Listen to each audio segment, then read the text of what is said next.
Victoria Chase ripped the badge from Marcus Reed's chest so hard the lanyard snapped. 15 years. 15 years of crawling through ducts, fixing pipes at midnight, keeping this tower alive, and she tore it away like it was trash. His 8-year-old daughter stood frozen in the doorway, watching her father be stripped of everything. "Get out," Victoria said. "Both of you." 22 minutes later, the building went dark. The billion-dollar deal collapsed. The backup generators failed. And the only man who could save Meridian Tower was walking down 42nd Street with a little girl who wouldn't stop crying. He should have kept walking. He didn't. Drop your city below. I want to see where this story reaches tonight. Victoria Chase ripped the badge from his chest. The lanyard snapped. The plastic cracked against her palm. And Marcus Reed, 15 years of service, 4 military tours, single father, to an 8-year-old girl, stood there and let her do it. "You think you can just walk into my executive lounge?" Victoria's voice cut through the room like broken glass. "You think the rules don't apply to you?" The HVAC failed on floors 15 through 22. Marcus kept his voice level. "This is the only room with working air. I needed to cool down before I passed out." "I don't care if you were dying." She threw the badge on the floor. "You're maintenance. You don't belong here. You never belonged here." Behind her, 3 security guards shifted uncomfortably.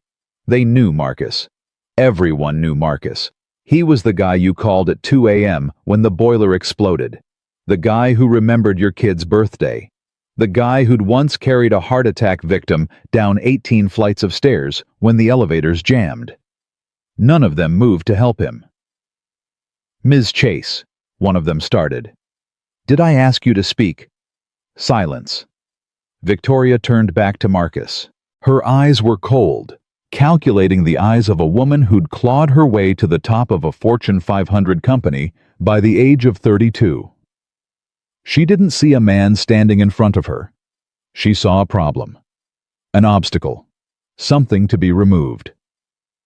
15 years, Marcus said quietly. "What?" "I've worked in this building for 15 years. I know every pipe, every wire, every crack in the foundation. I've kept this place running through 3 blackouts, 2 floods, and a fire that should have taken the whole East Wing. And you're throwing me out because I needed 5 minutes to catch my breath." Victoria stepped closer. Close enough that he could smell her perfume, expensive, sharp. Nothing like the industrial cleaner that lived in his pores. "Let me make something clear," she said. "I don't care how long you've been here. I don't care what you think you've done. You are replaceable. Everyone in this building is replaceable. The only thing that matters is results, and right now the only result I see is a janitor who forgot his place." Marcus felt something twist in his gut. Not anger, he'd learned to bury that a long time ago. Something older, familiar. The same feeling he'd had when the army discharged him after his wife died. When the hospital bills ate through his savings. When he'd stood in line at the food bank praying Emma wouldn't notice, he was being erased, again. "Daddy."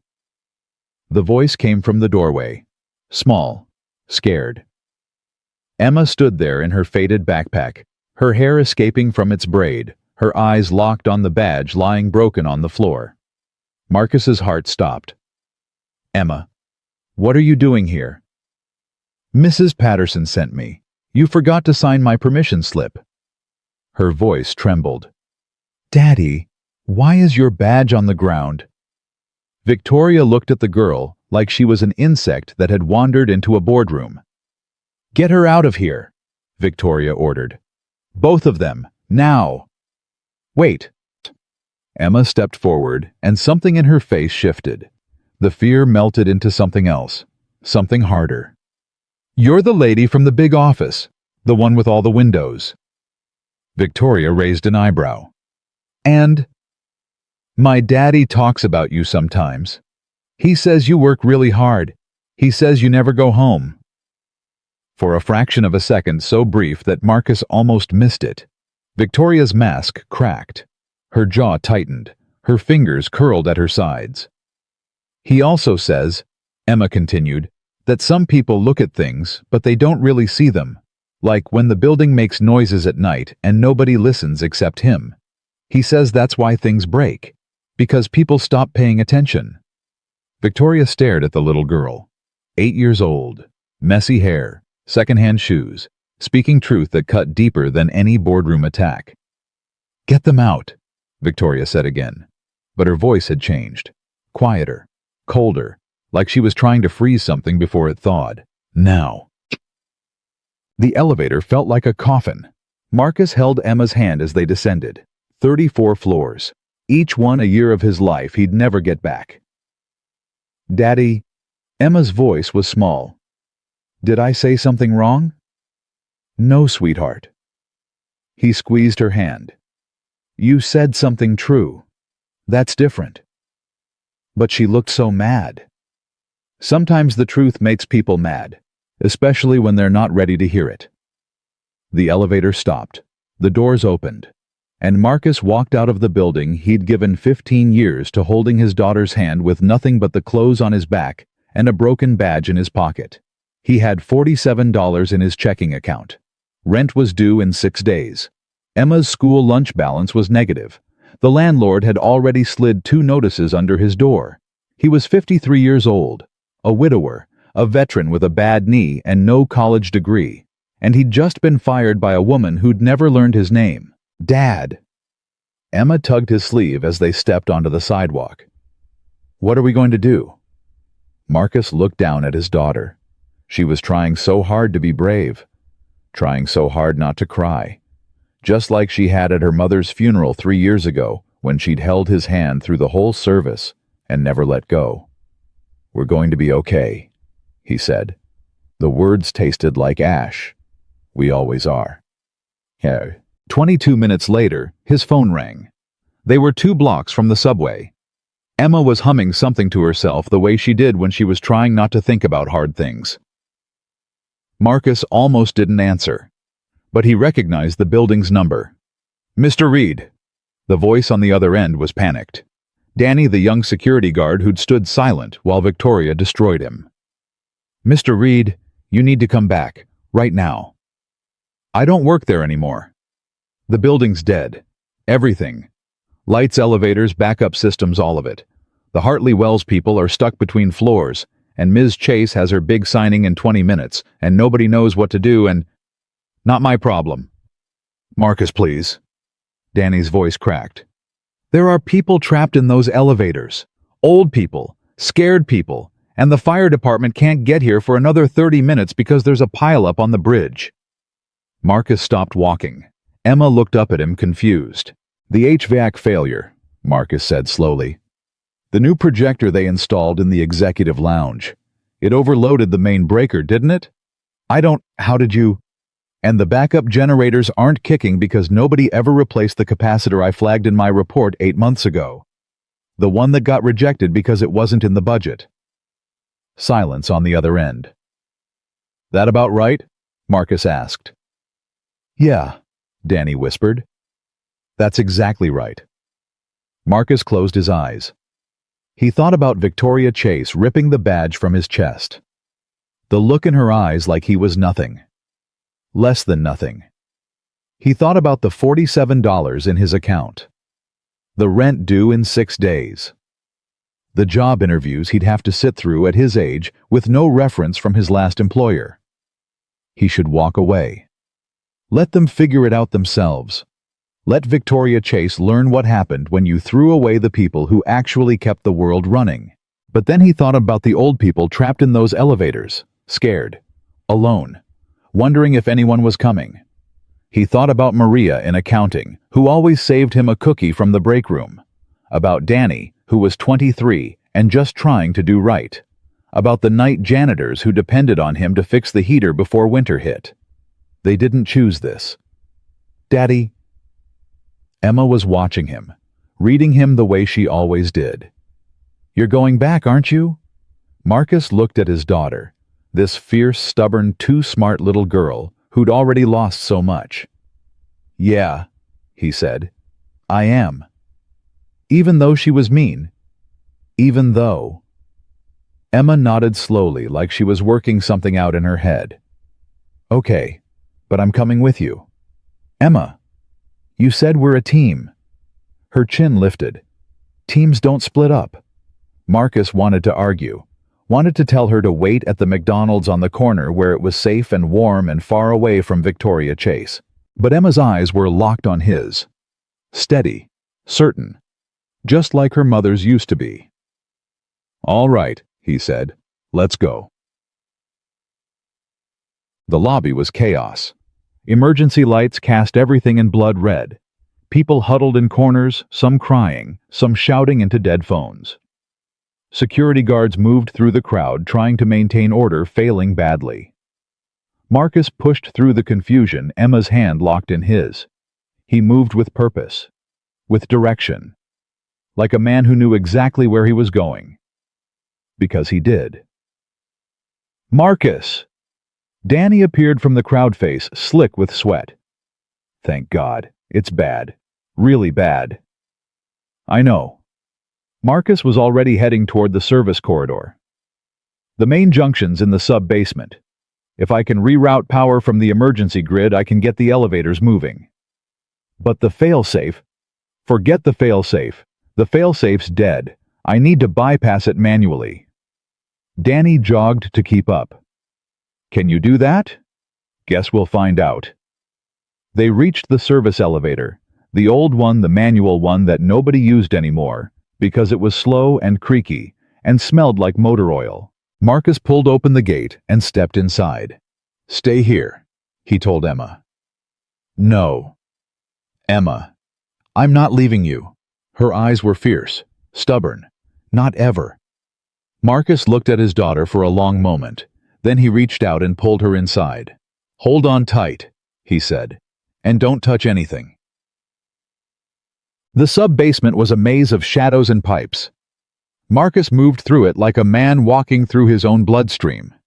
He'd spent more hours down here than he could count, knew every valve, every junction, every quirk of the aging infrastructure. The building talked to him. It always had. He could hear it now, the wheeze of dying pumps, the groan of overloaded circuits, the desperate hum of systems trying to stay alive. There. He pointed to a junction box in the corner. The surge blew the main breaker, and because the backup capacitors shot, the generators can't jumpstart the grid. Can you fix it? Emma asked. Maybe. But I need to reroute power from the emergency reserves. That means bypassing about 6 different safety protocols that exist for very good reasons. Will it be dangerous? Marcus looked at his daughter. Her face was pale in the dim light. Her hands were trembling, but she wasn't running. Yeah, he said honestly. It might be. Emma nodded. Okay. Okay. You've done dangerous things before. In the army. Mom told me stories. She took a shaky breath. She said you always came back. Always. Marcus felt his throat tighten.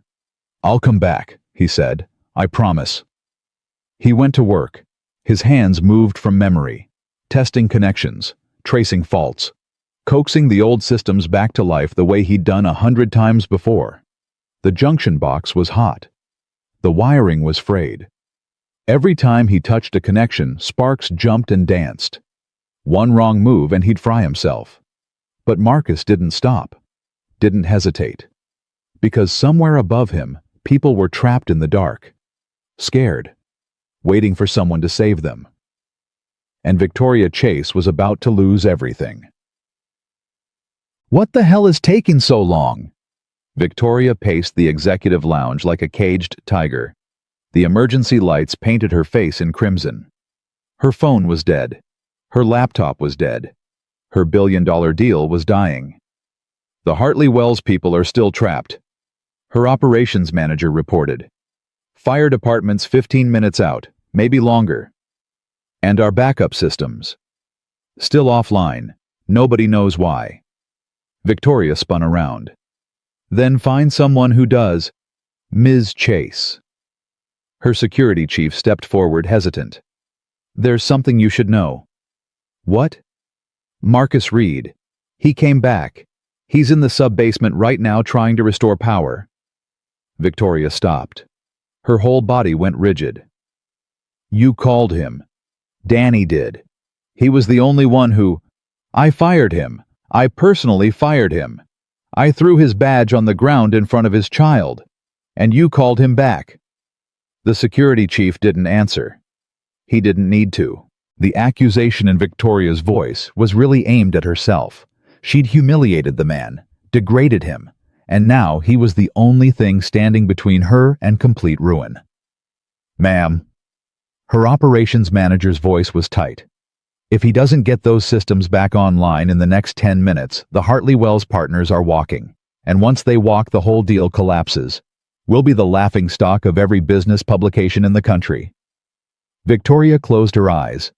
She thought about Marcus Reed, the look on his face when she'd ripped away his badge, the quiet dignity in his voice when he'd told her 15 years of service didn't mean a thing, the way his daughter had looked at her with eyes that saw straight through the armor. Some people look at things, but they don't really see them. Victoria's hands were shaking. She didn't know why. "Come on," she muttered under her breath. "Come on, you stubborn bastard. Fix it." In the darkness of the sub-basement, Marcus made his final connection. For 3 heartbeats, nothing happened. Then the lights flickered. Once. Twice. And the building roared back to life. The pumps hummed. The circuits sang. The emergency grid handed off to the main power with a clunk that echoed through the walls like a heartbeat restarting. Marcus slumped against the junction box, sweat dripping down his face. "Daddy!" Emma threw her arms around him. "You did it!" He held her tight. His hands were shaking. His heart was pounding, but she was safe. The building was alive. And somewhere above him, people were stepping out of elevators, blinking in the light, wondering who had saved them. They would never know his name. "Come on, sweetheart," Marcus said, pulling himself to his feet. "Let's go home." Victoria was waiting at the service elevator when the doors opened. She stood alone. No security. No assistance. Just her in her $1,000 heels and her perfectly tailored suit, looking at the man she'd tried to destroy. Marcus stepped out, Emma behind him. For a long moment, nobody spoke. "You fixed it," Victoria said finally. "I did." "Why?" Marcus looked at her. Really looked. And for the first time, he saw something beneath the armor. Something tired. Something broken. "Because this building has a heartbeat," he said. "And I wasn't going to let it die. Not even for you." Victoria's jaw tightened. Her eyes glistened. "I was wrong," she said. The words came out rough, like they'd been scraped from somewhere deep inside her. "About you. About everything." Marcus didn't respond.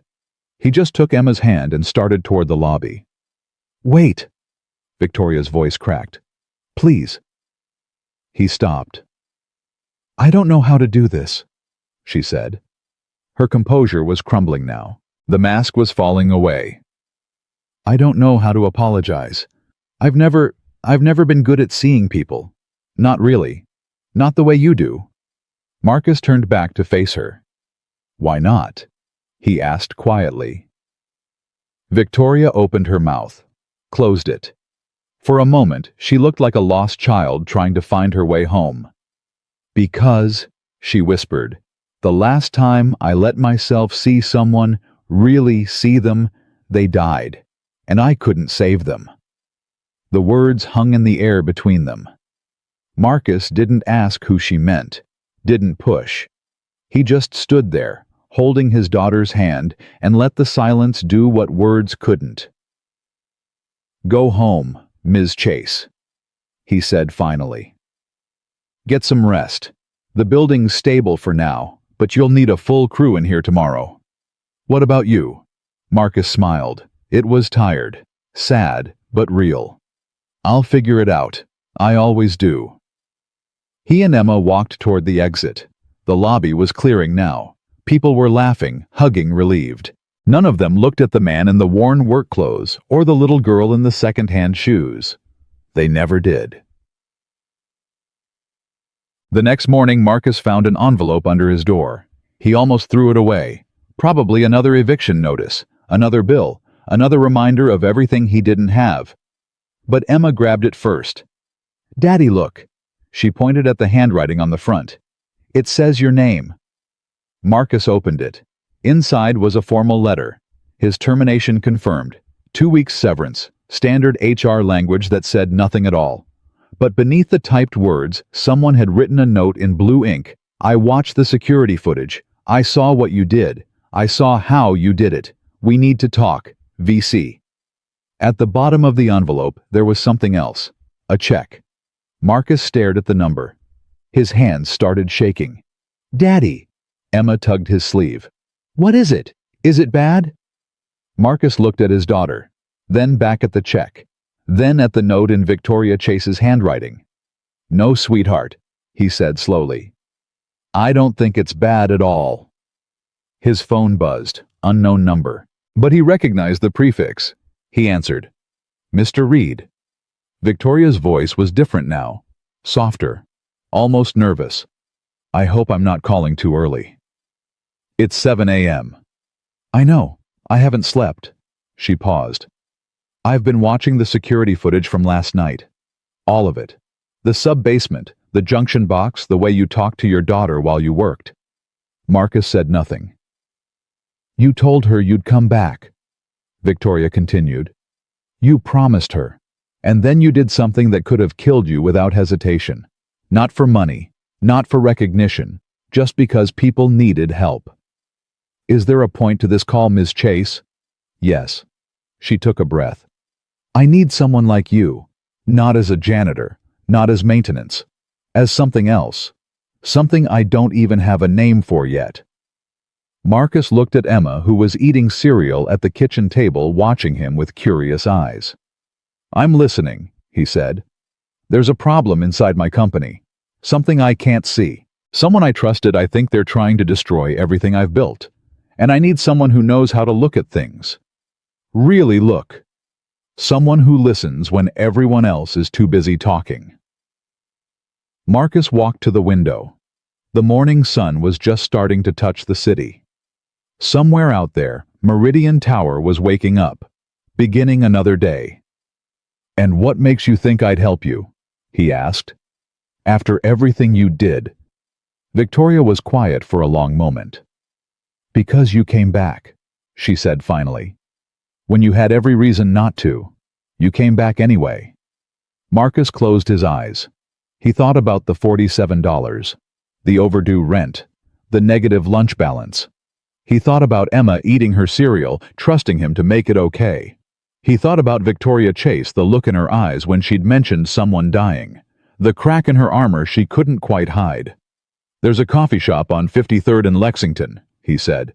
"Meet me there at noon. Come alone." "I'll be there." He hung up. Emma looked up from her cereal. "Was that the mean lady?" "Yeah." "What did she want?" Marcus tucked the check into his pocket. "I think she wants me to save her again." Emma considered this for a moment. Then she shrugged and went back to her cereal. "You're good at that," she said matter-of-factly. "Saving people." Marcus smiled. "Let's hope so, sweetheart. Let's hope so." The coffee shop smelled like burnt espresso and broken promises. Marcus arrived 20 minutes early. Old habit.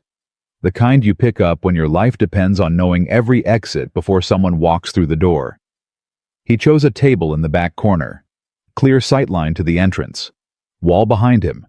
2 exits, front door and service entrance through the kitchen. He counted the customers. 12. Mostly professionals killing time between meetings. None of them looked twice at the man in the worn jacket and work boots.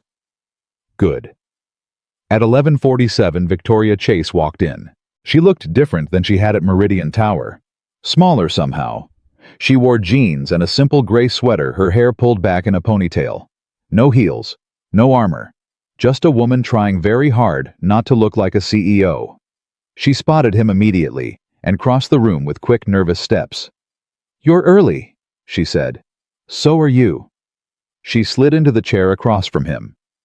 Her hands were shaking. She noticed him noticing and shoved them under the table. "Thank you for coming," she said. "You're paying me to be here. That check you sent, that's 3 months of rent. It's what you were owed. 15 years of service. The severance they gave you was insulting." Marcus studied her face, the dark circles under her eyes, the tension in her jaw, the way she kept glancing toward the door like she expected someone to walk through it. "You said someone's trying to destroy your company," he said. "Start there." Victoria took a breath. 6 months ago, we started noticing irregularities. Small things at first. Shipments delayed, research data corrupted, key employees leaving without explanation. Corporate sabotage. That's what I thought, but then it got personal. She pulled out her phone and slid it across the table. 3 weeks ago, someone sent this to every board member. Marcus looked at the screen. Financial records, bank statements, transaction histories, all of them linked to offshore accounts with Victoria's name on them. "These are fake," Victoria said. "I've never seen these accounts in my life, but they're good fakes, good enough that the board launched an internal investigation. You're being framed." "Yes. And whoever's doing it knows everything. My schedule, my passwords, my private meetings. They know things that only someone very close to me could know." Marcus set the phone down. "You have a suspect." It wasn't a question. Victoria's face tightened. "I have a fear. That's different." "Tell me." She was quiet for a long moment. When she spoke, her voice was barely above a whisper. "Her name is Helena Vance. She's been my executive assistant for 8 years. She was with me before I became CEO, before I was anyone. She's the only person in the world who has access to everything: my calendar, my emails, my personal files." "And you think she's betraying you?" "I don't want to think that." Victoria's voice cracked. "She held my hand at my father's funeral. She brought me soup when I forgot to eat for 3 days straight. She's the closest thing to family I have." Marcus leaned back. But 3 months ago, she started acting different, distant, nervous. She takes calls in private now, leaves early. And last week I found her in my office at 2 a.m. She said she was looking for a file. But my computer was open, and I never leave my computer open. "Did you confront her?" "No." Victoria shook her head. "Because if I'm wrong, I destroy the only real relationship I have left. And if I'm right—" She trailed off. "If I'm right, then everything I thought I knew about people is a lie." Marcus understood that fear. The fear of looking at someone you loved and seeing a stranger looking back. "Why me?" he asked. "You have security, lawyers, private investigators. Why bring in a janitor?" Victoria met his eyes. "Because you see things. You said it yourself, you listen when nobody else does. You knew exactly what was wrong with my building when a team of engineers couldn't figure it out. You looked at my daughter and saw that she was scared before I did." She leaned forward. "I don't need someone who can read a spreadsheet. I need someone who can read people, and everyone I've met in the last 10 years has been trying to sell me something, use me for something, take something from me. But you—" She shook her head. "You came back to save a building full of people who never knew your name. You did it for nothing. That's not something you can fake." Marcus was quiet. "I'll pay you," Victoria continued. "Whatever you want. Name your price." "I don't want your money." "Then what do you want?" Marcus thought about Emma. The negative lunch balance. The permission slips he couldn't afford to sign. The future he couldn't give her on $47 and broken promises. "Benefits," he said. "Health insurance, dental. The kind that covers everything without asking questions." Victoria blinked. "That's it?"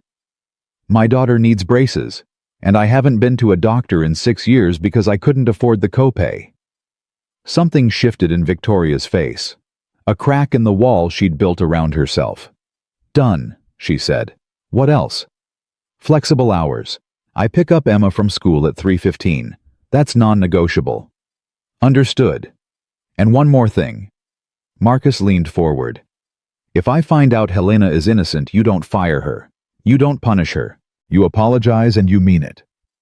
Victoria's jaw tightened. And if she's guilty, then I'll handle it. My way. For a long moment, Victoria just looked at him. Then slowly she extended her hand across the table. We have a deal, Mr. Reed. Marcus shook it.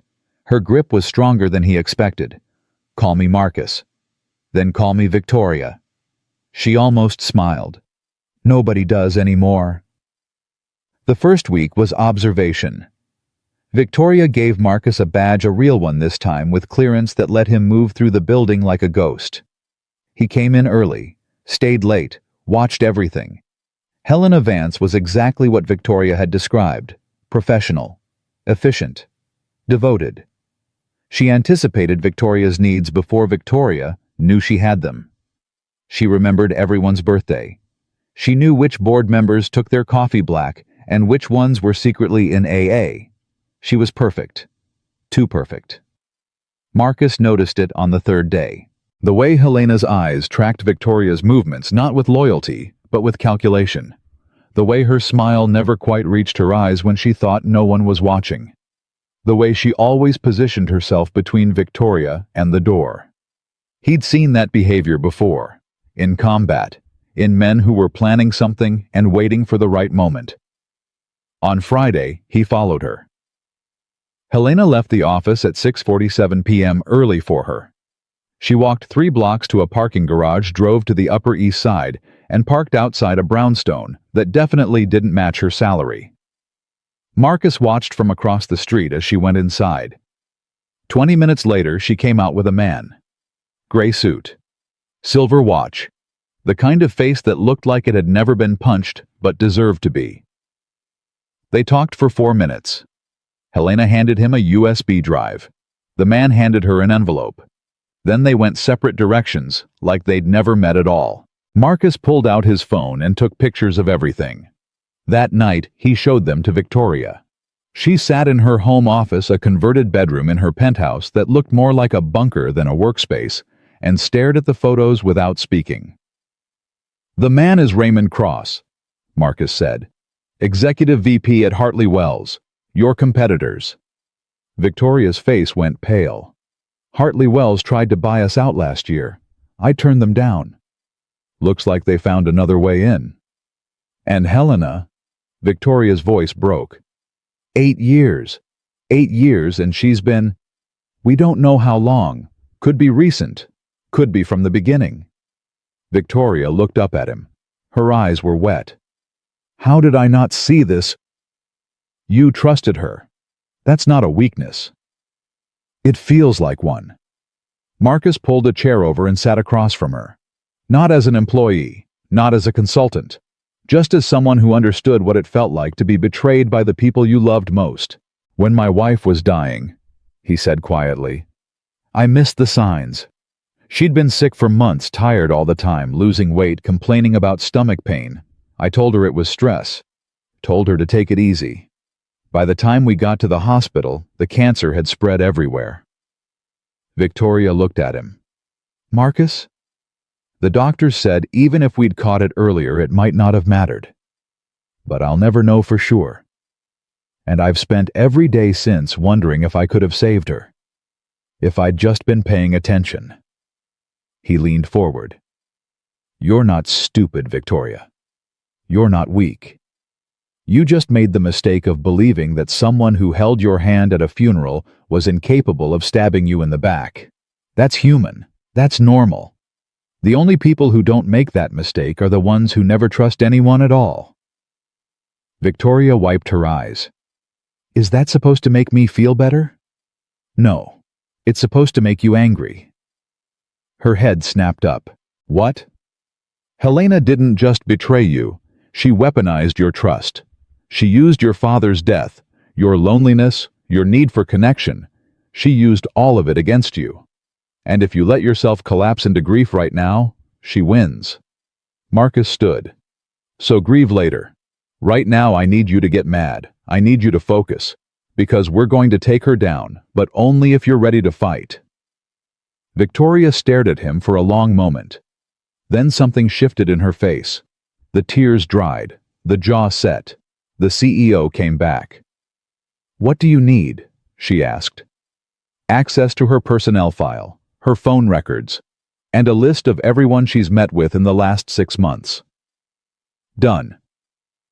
And one more thing. Marcus hesitated. "Your daughter, Sophie, where is she right now?" Victoria's face went rigid. "At home, with the nanny. Why?" "Because if Helena's working with Hartley Wells, this isn't just about money.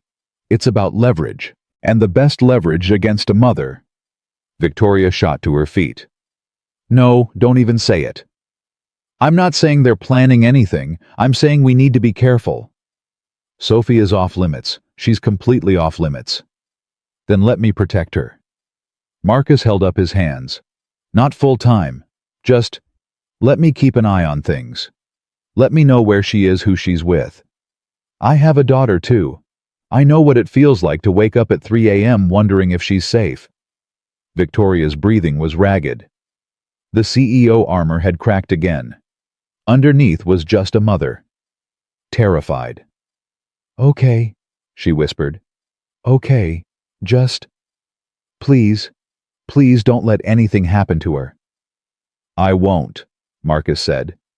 "That's a promise." 2 weeks passed. Marcus built a case, slowly, methodically.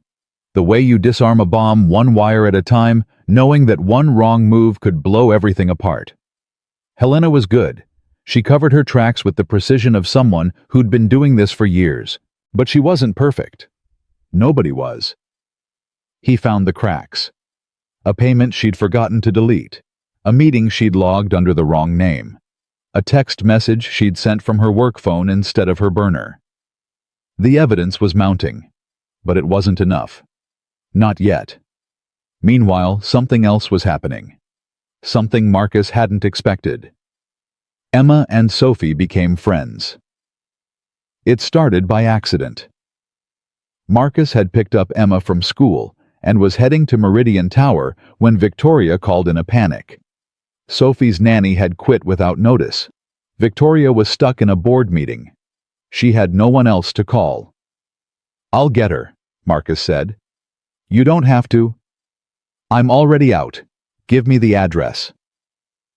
Sophie was 9 years old, a year older than Emma, with dark hair and serious eyes, and a way of looking at people like she was trying to figure out if they were worth trusting. She reminded Marcus of her mother. "You're the janitor," Sophie said when she climbed into his car. "Used to be.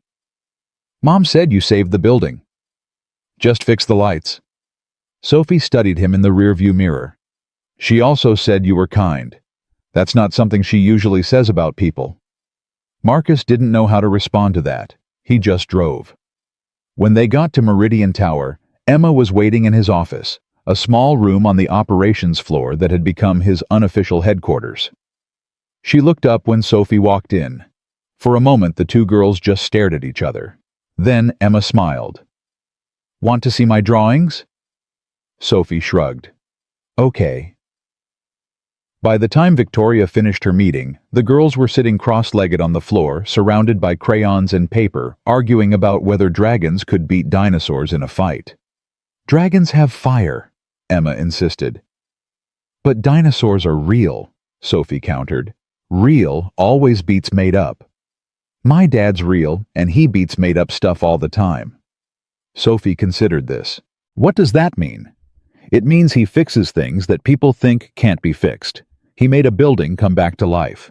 He's like a wizard but for pipes." Victoria appeared in the doorway. She watched her daughter laughing with the janitor's kid, and something in her face softened.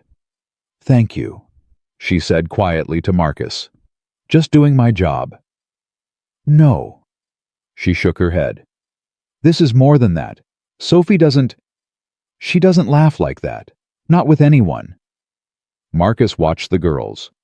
They're good for each other. Emma needs a friend who isn't afraid of hard things. And Sophie needs someone who doesn't see her as a CEO's daughter. "Yeah." Victoria was quiet for a moment.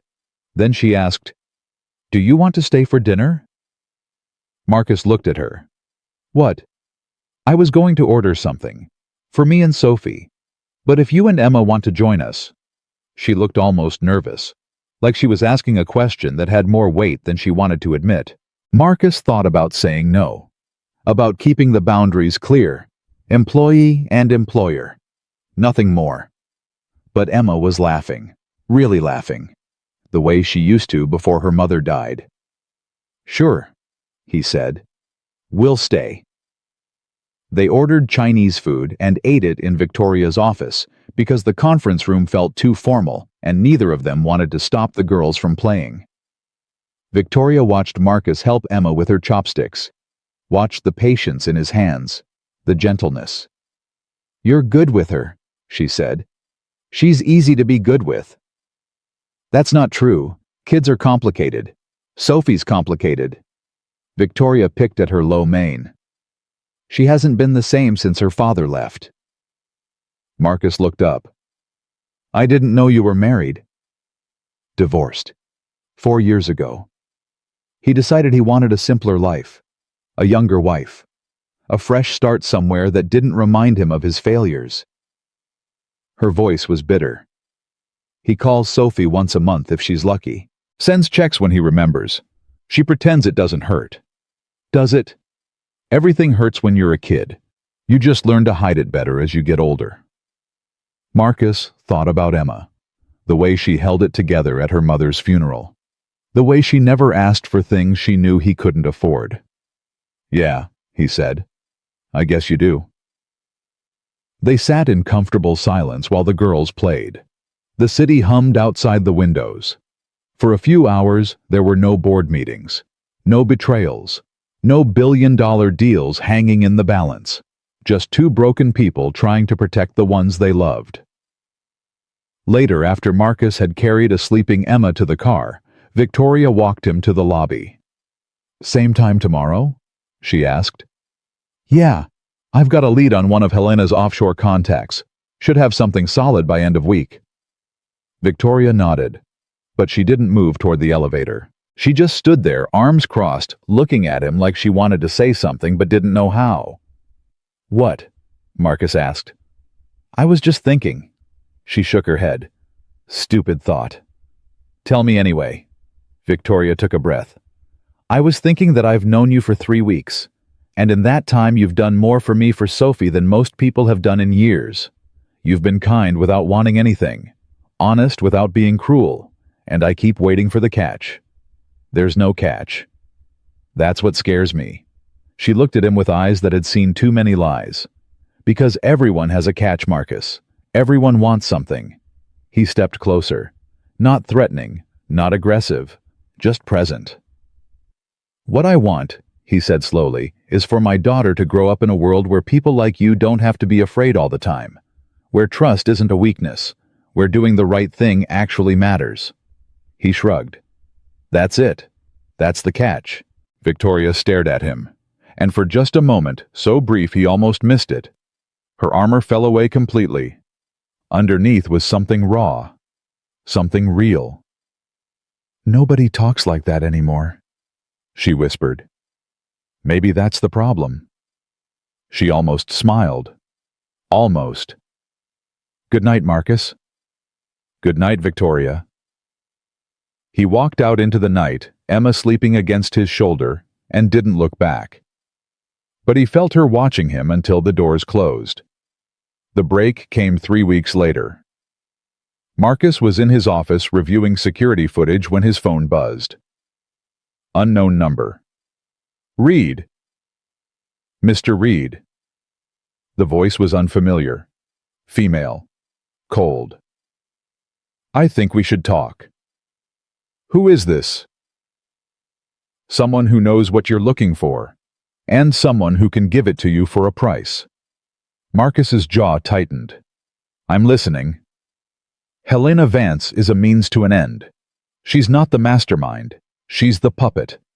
And the person pulling her strings is much closer to Victoria than you think. Then tell me who. Meet me tomorrow night, 9 p.m., the old warehouse on Pier 47. Come alone and I'll give you everything you need. The line went dead. Marcus stared at his phone. Every instinct he had was screaming trap.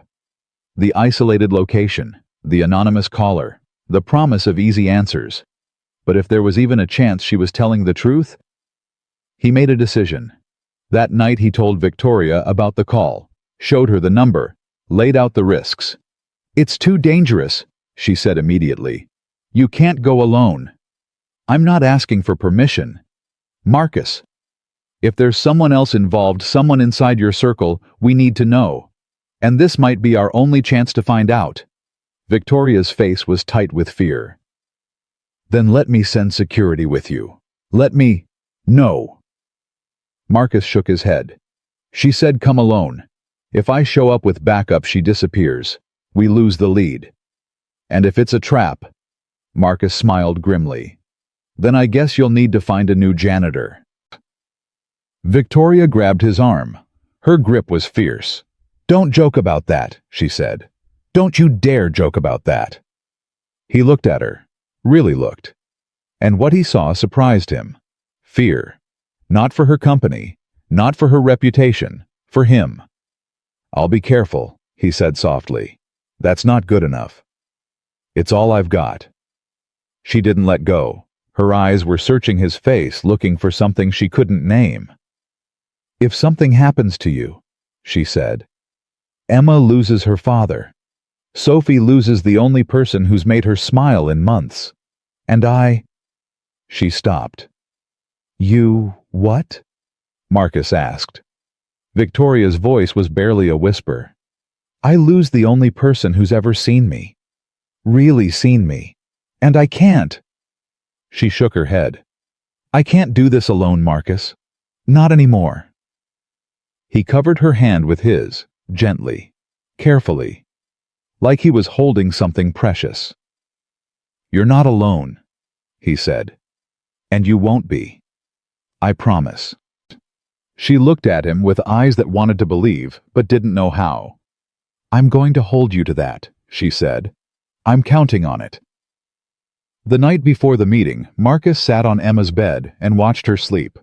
She looked so peaceful, so unaware of the danger circling around them. He'd spent his whole life trying to protect her from the darkness in the world, and now he was about to walk straight into it. "Daddy?" Her voice was sleepy, confused. "Hey, sweetheart, go back to sleep." "Are you okay?" She rubbed her eyes. "You look worried." Marcus smiled. "Just thinking." "About what?" He was quiet for a moment. "About how much I love you, and how there's nothing in this world I wouldn't do to keep you safe."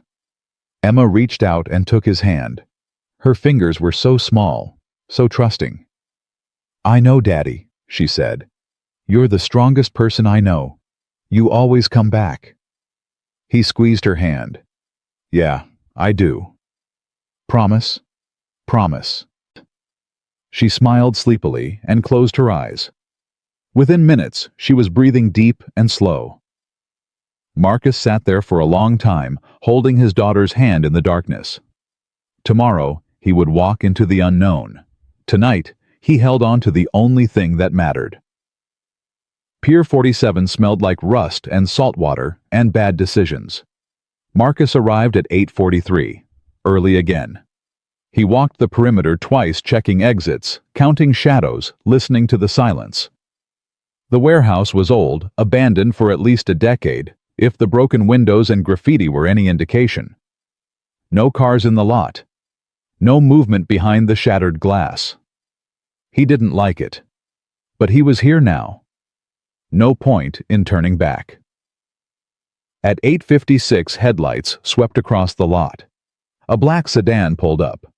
Expensive. Tinted windows. The kind of car that belonged in a corporate garage, not a forgotten dock. The door opened. A woman stepped out, mid-40s, sharp features, gray blazer over black slacks. She moved with the confidence of someone who was used to being in control. "Mr. Reed." Her voice echoed across the empty lot. "Thank you for coming." Marcus stayed where he was. "You have a name?" "You can call me Catherine." That your real name? Does it matter? Marcus studied her face. No nervousness, no fear. She wasn't a messenger, she was a player. You said you had information, he said. Talk. Catherine smiled. It didn't reach her eyes.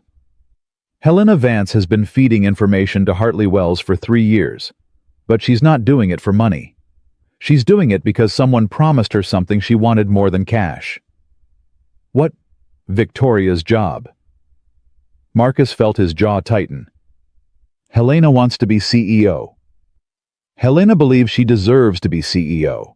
She was there before Victoria. She did the work, made the sacrifices. And then Victoria waltzed in younger, prettier, better connected, and took everything Helena had been building toward. So, this is revenge. This is justice. At least that's how Helena sees it. Catherine took a step closer. But here's what Helena doesn't know. The people she's working with, they don't plan to make her CEO. They plan to destroy Meridian completely. And once the company falls, Helena becomes a liability. A loose end. Marcus processed this. You're saying she's being played. I'm saying everyone is being played, including you. What's that supposed to mean? Catherine's smile faded. You think Victoria Chase hired you because you're good at reading people? She hired you because you're disposable. A janitor with no connections, no power, no one who would miss him if he disappeared. You're the perfect fall guy. Marcus didn't flinch. Keep talking. When this is over, when Helena is exposed and Hartley Wells backs off, Victoria will need someone to blame for how long it took. Someone who missed the signs. Someone who failed to protect her. Catherine tilted her head. Who do you think that will be? You don't know her. I know women like her. I've worked with them my entire career. They use people, Marcus. They chew them up and spit them out. And they never ever take responsibility for their own failures. Marcus was quiet for a long moment. The wind off the water was cold, sharp. It cut through his jacket like a blade. Why are you telling me this? He asked. Because I was Helena once. Loyal, devoted, willing to do anything for someone who didn't deserve it. And when I finally opened my eyes, it was almost too late. So what do you want? Catherine reached into her blazer and pulled out a USB drive. This contains everything.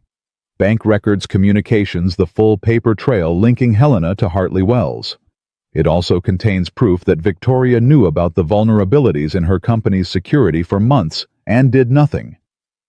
Marcus didn't take the drive. Why would you give this to me? Because I want you to understand what you're dealing with. Victoria Chase isn't some innocent victim caught in a corporate conspiracy. She's a woman who built her empire on the backs of people she considered beneath her. People like you. People like me. And Helena. Helena made her choice. She'll face the consequences. But Victoria should face them too. Catherine held out the drive. Take it. Use it. Or don't. But don't say I didn't warn you. Marcus looked at the drive. Then at Catherine. Then at the darkness surrounding them. Something wasn't right. Who sent you? He asked. Catherine's expression flickered. Just for a second. But Marcus caught it. I told you. I'm someone who knows what you're looking for. That's not what I asked. He took a step back. Who sent you? Silence. And then from somewhere behind the warehouse the sound of footsteps. Multiple. Heavy. Moving fast. Marcus didn't wait. He was running before his brain caught up with his body. Instinct took over, the same instinct that had kept him alive through 4 tours in Afghanistan. He cut left away from the footsteps toward the chain-link fence at the edge of the lot. Stop him! Catherine's voice rang out. More footsteps. Closer now. At least 3 men, maybe 4. Marcus hit the fence and climbed. His bad knee screamed in protest. He ignored it. Adrenaline was a hell of a painkiller. He dropped to the other side and kept running. Behind him, someone was cursing. Someone else was on a phone calling for backup. He didn't look back. 3 blocks later, he ducked into an alley and pressed himself against the wall, breathing hard. His phone buzzed. Victoria. He answered. Marcus. Are you okay? I've been trying to reach you for an hour. I'm fine. He was wheezing. Change of plans. The meeting was a setup. What? They tried to grab me. I got out. But listen to me, whatever's happening, it's bigger than Helena. There are people involved that we don't know about yet. Where are you? Doesn't matter. What matters is Sophie. Where is she right now? Home. With the security team. Why? Keep her there. Don't let her go anywhere. Don't let anyone you don't trust within 100 feet of her. Marcus, you're scaring me. Good. You should be scared. He took a breath. I'll be there in 20 minutes. Don't move until I get there. He hung up and started running again. Victoria was pacing when he arrived. She'd sent the security team to sweep the building twice. Sophie was in her room, confused and frightened, asking questions that Victoria couldn't answer. The moment Marcus walked through the door, Victoria crossed the room and grabbed his shoulders. What the hell happened? He told her. Everything. Catherine, the USB drive, the ambush, the warning about being disposable. Victoria's face went pale. She said I was using you. She said a lot of things. Most of it was probably designed to turn me against you. But you're not sure. Marcus looked at her. Really looked. The fear in her eyes was real. The concern was real. He'd spent his whole life reading people, and everything in him said that Victoria Chase, for all her flaws, was not the monster Catherine had described. I'm sure, he said. Victoria's breath caught. How can you be? Because you came to me. Not the other way around. Because when your building went dark and your whole life was on the line, you called back the janitor you'd just humiliated. Because you let your daughter play with mine. Because you asked me to stay for dinner. He shook his head. People who use other people don't do that. They don't take risks. They don't show vulnerability. And they definitely don't let their guards down around someone who has nothing to offer them. Victoria's eyes glistened. I don't know how to... You don't have to say anything. Marcus put his hands on her shoulders. Steady. Grounding. Right now we need to focus. Someone set that trap tonight. Someone who knew I was investigating Helena. Someone who wanted to either grab me or scare me off. Who? I don't know yet, but I'm going to find out. That night, Marcus didn't sleep. He went through everything. Every file, every record, every piece of evidence he'd gathered over the past month. And then he went through it again, looking for connections he'd missed. At 3 a.m. he found it. A name buried in Helena's phone records. A number she'd called 12 times in the past 2 weeks. The calls were short, never more than 90 seconds, but they were consistent, regular. Marcus traced the number to a burner phone. Dead end. But the burner had been purchased at a convenience store in Brooklyn, and that store had security cameras. At 6 a.m., Marcus was at the store showing his badge, the real one, the one Victoria had given him, and asking to see the footage. The clerk was suspicious at first, but $100 and a story about a missing daughter changed his mind. Marcus watched 3 hours of footage before he found it. A woman, mid-40s, sharp features, gray blazer. Catherine. But she wasn't alone. A man stood beside her at the counter. Tall, silver watch, the kind of face that looked like it had never been punched. Raymond Cross, the Hartley Wells executive. Marcus had his connection. He called Victoria. I know who Catherine is, he said, and I know who she's working for. Who? Raymond Cross. He's running the whole thing. Helena, the fake accounts, the setup at the pier, all of it traces back to him. Victoria was quiet for a long moment. Raymond was my father's protege. He worked at Meridian for 15 years before he left for Hartley Wells. Then he knows your systems, your weaknesses, everything. He knows me. Victoria's voice was hollow. He was at my father's funeral. He gave the eulogy. Marcus felt the weight of that settle over him. Another betrayal. Another person she'd trusted who had turned out to be poison. "I'm sorry," he said. "Don't be. Just stop him." "I will. But I need your help." "What do you need?" "A trap. Something that will force Helena to make a move. Something that will bring Raymond out of the shadows." Victoria was quiet, thinking. "The board meeting," she said finally. "It's in 3 days. I'm supposed to present our quarterly projections. If Helena thinks that's her chance to expose me, she'll move, and Raymond will be watching.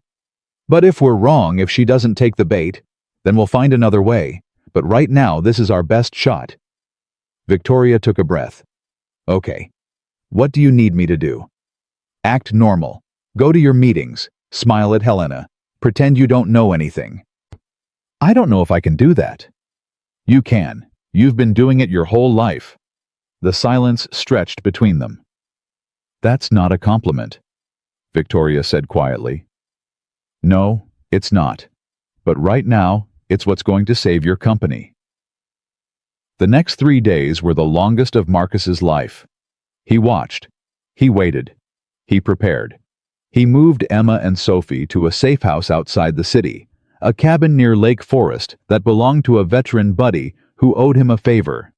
The girls didn't understand why they had to leave, but they trusted their fathers. Both of them. "Is something bad happening?" Emma asked when Marcus tucked her into the unfamiliar bed. "Something complicated is happening," he said. "But I'm going to fix it." "Like you fixed the building?" "Something like that." She looked at him with those big brown eyes. "Are you scared?" Marcus thought about lying, about telling her everything was fine, that there was nothing to worry about, that the world was safe and good, and people didn't hurt each other for money and power. But he'd never lied to his daughter. He wasn't going to start now. "A little," he admitted. "But that's okay. Being scared just means you care about what happens." "What happens if you don't fix it?" "Then I'll find another way. I always do." Emma reached out and took his hand. "Mom used to say that. She said you never gave up, even when things were really hard." Marcus felt his throat tighten. "Your mom was smarter than me. She also said you were the best person she ever knew." Emma squeezed his hand. "I think she was right." Marcus leaned down and kissed her forehead. "I love you, sweetheart." "I love you too, Daddy. Come back soon." "I will. I promise."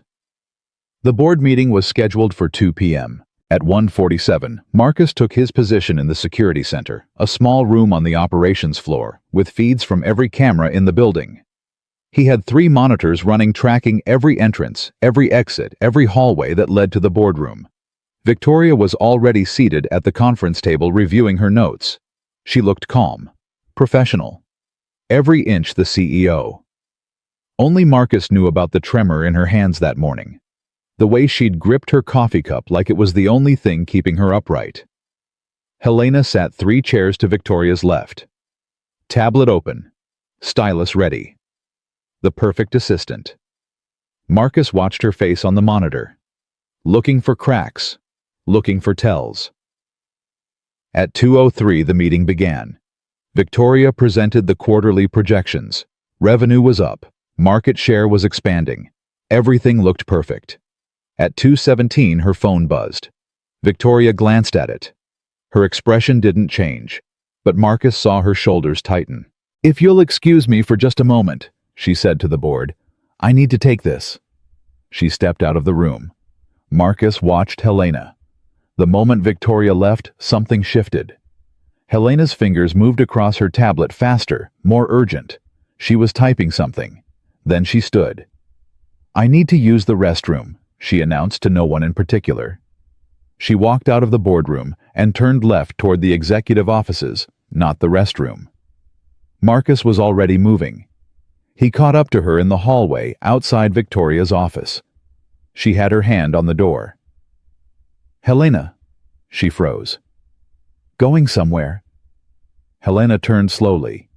Her face was a mask of confusion. "Mr. Reed, I forgot something in Victoria's office. A file." What file? Quarterly reports. She asked me to grab them earlier. The quarterly reports are in the boardroom. I watched you pull them up on your tablet 10 minutes ago. Helena's mask cracked. Just for a second. But it was enough. I don't know what you're implying, she said. I'm not implying anything. Marcus stepped closer. I'm telling you that I know Helena. I know about Raymond Cross. I know about the offshore accounts. I know about the USB drive you've been using to copy Victoria's files. Her face went white. I have no idea what you're talking about. Then you won't mind if I check your bag. Helena's hand moved toward her purse. Instinctive. Protective. That's what I thought. Marcus pulled out his phone. I have security on standby. Federal agents too. You can either come with me quietly, or we can do this the hard way. Helena's eyes darted left, right, looking for an escape. There wasn't one. You don't understand, she said. Her voice was shaking now. You don't understand what she did to me. Then tell me. I gave her everything. Helena's composure shattered. Tears streamed down her face. 15 years, I built this company. I was here when it was nothing, when her father was running it into the ground. I saved it. I made it profitable. And when he died, I finally thought, you thought you'd take over. I deserve to take over. Helena's voice rose to a scream. But then she came back. His precious daughter, the one who'd been off playing socialite while I was working 18-hour days. And suddenly I was invisible again. A secretary, an assistant. Someone to fetch coffee and manage calendars while she took credit for everything I built. Marcus watched her fall apart. Part of him understood. Part of him had felt that same rage, the fury of being overlooked, undervalued, erased. But understanding wasn't the same as excusing. So you sold her out, he said. I took what I was owed. Raymond promised me. Raymond lied to you. Marcus's voice was cold. He doesn't want you to be CEO. He wants Meridian destroyed. And once that happens, you become a problem. A witness. Someone who knows too much. Helena's face contorted. That's not true. I have proof. Bank records, communications, the whole trail.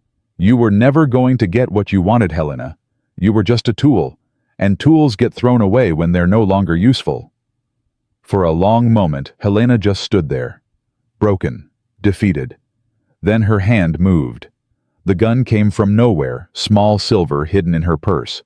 She raised it with shaking hands and pointed it at Marcus's chest. You're lying, she whispered. You're trying to trick me. Marcus didn't move. Put the gun down, Helena. I can't go to prison. I can't, I won't. You don't have to shoot anyone. Just put the gun down and we'll talk. There's nothing to talk about. She was sobbing now. The gun trembled in her grip. It's over. Everything is over.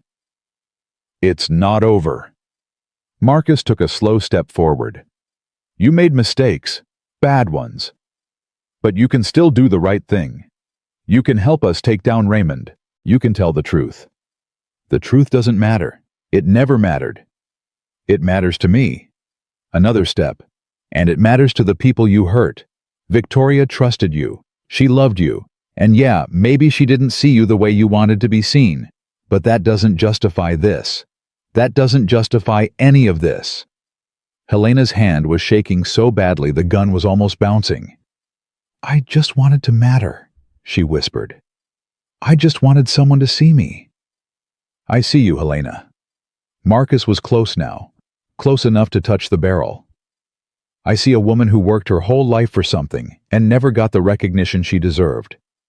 I see someone who made a terrible choice because she was hurt and angry and alone. He reached out slowly, gently. But I also see someone who can still make this right. It's not too late. It's never too late. Helena looked at him. Her eyes were red, hollow, and then slowly her hand lowered. Marcus took the gun, eased it from her grip, held her as she collapsed against him, sobbing. I'm sorry, she kept saying. I'm so sorry. I know, Marcus said quietly. I know. The federal agents arrived 20 minutes later. They took Helena into custody, gently at Marcus's insistence. She didn't resist, didn't fight, just walked between them with empty eyes and slumped shoulders. Raymond Cross was arrested that evening at his office in the Hartley Wells building. The evidence Marcus had gathered was enough for multiple indictments: fraud, corporate espionage, conspiracy. Victoria watched the news coverage from her office. Marcus stood beside her. 8 years, she said softly. 8 years, and I never knew. Nobody did. I should have. I should have paid attention. I should have... Her voice broke. She was my friend Marcus, the only real friend I had. Marcus didn't have words for that. Some wounds didn't heal with words. He just stood there, present, solid, letting her grieve. After a long silence, Victoria spoke again. What happens now? Now you rebuild, clean, transparent, the way it should have been from the beginning. And you, Marcus looked at her. What do you mean? I mean... She turned to face him. This is over. Helena's gone. Raymond's in custody. You did what I hired you to do. You're asking if I'm leaving. I'm asking if you want to. Marcus thought about it. The job was done. The crisis was over. He could walk away right now, take Emma back to their apartment, find another maintenance job, go back to being invisible. But something had changed over the past month, something he hadn't expected. No, he said. I don't want to leave. Victoria's eyes glistened. Why not? Because you still need someone who sees you, really sees you. He shrugged. And because my daughter has finally found a friend. I'm not going to take that away from her. Victoria almost smiled. That's it. Those are your reasons. Those are the reasons I'm willing to say out loud. For a moment, neither of them spoke. The city hummed outside the windows. The building breathed around them. Then Victoria reached out and took his hand. Stay, she said. Please. Marcus looked at their intertwined fingers. Her grip was warm, certain. Okay, he said. And for the first time in a very long time, he meant it. The weeks after Helena's arrest were the hardest Victoria had ever faced. The press coverage was relentless. Every news outlet in the country wanted a piece of the story: the corporate betrayal, the insider conspiracy, the dramatic takedown. Victoria's face was on magazine covers, cable news segments, podcast episodes dissecting her leadership style and whether she'd survive the scandal. She didn't read any of it. Marcus had told her not to. The people who matter already know the truth, he'd said. Everyone else is just entertainment. She believed him. She was starting to believe a lot of things he said. The board demanded a press conference. 3 days after Raymond Cross's arrest, Victoria stood behind a podium in Meridian's lobby, facing a wall of cameras and microphones and hungry faces, waiting for her to crumble. She didn't crumble. I made mistakes, she said, her voice steady. I trusted the wrong people. I failed to see warning signs that were right in front of me. And because of those failures, my company and the people who work here were put at risk. She paused. The reporters leaned forward. But I also did something right. When everything fell apart, I reached out to someone I'd wronged, someone I'd dismissed, someone I'd treated as disposable. And that person, against all logic, against all reason, came back and helped me save everything I'd nearly destroyed. She looked toward the back of the room. Marcus stood there, arms crossed, face unreadable. Emma was beside him, holding his hand, watching with wide eyes. His name is Marcus Reed, Victoria continued. 6 weeks ago, I fired him because I didn't see his value. Today, he's the reason I'm still standing here.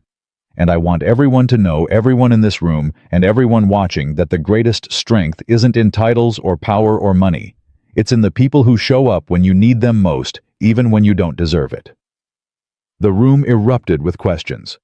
Victoria answered them calmly, honestly, without deflection. For the first time in her career, she wasn't performing. She was just telling the truth. Afterward, she found Marcus in the hallway. "That was quite a speech," he said. "I meant every word." "I know you did," he smiled. "That's what made it good." Sophie appeared from around the corner, dragging Emma by the hand. "Mom, can Emma come over for dinner tonight? Please, we're working on a project and we really need to finish it." Victoria looked at Marcus. "What do you think?" "I think I could eat." Sophie cheered. Emma grinned. And for a moment, standing there in the hallway of her company after the worst month of her life, Victoria felt something she hadn't felt in years. Hope. Dinner became a regular thing. At first it was once a week, then twice. Then somehow Marcus and Emma were at Victoria's penthouse more often than they were at their own apartment. Victoria learned things about Marcus that surprised her. He could cook, really cook, not just heat things up. He'd learned in the army, he said, because the mess hall food was terrible, and the guys in his unit would trade anything for a home-cooked meal. "You made pasta in Afghanistan?" Emma asked one night, incredulous. "Made pasta bread, even tried to make a cake once. That one didn't go so well."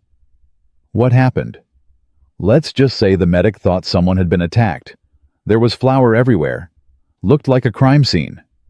The girls laughed. Victoria laughed too. It felt strange, the sound of happiness in a space that had been silent for so long.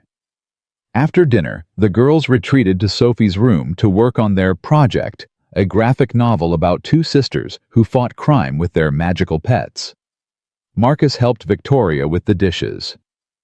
"You don't have to do that," she said. "I know.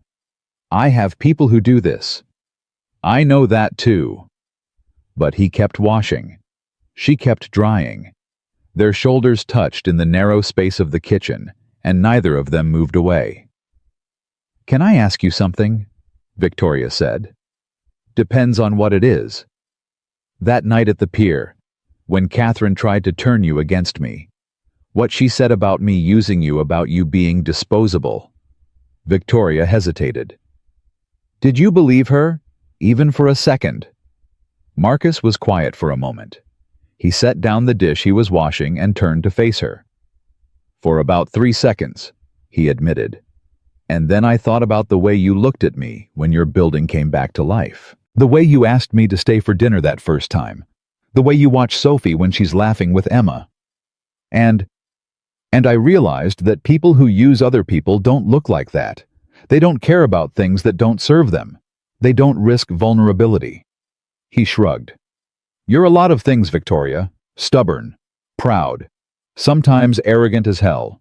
But you're not fake, and that's worth more than most people realize."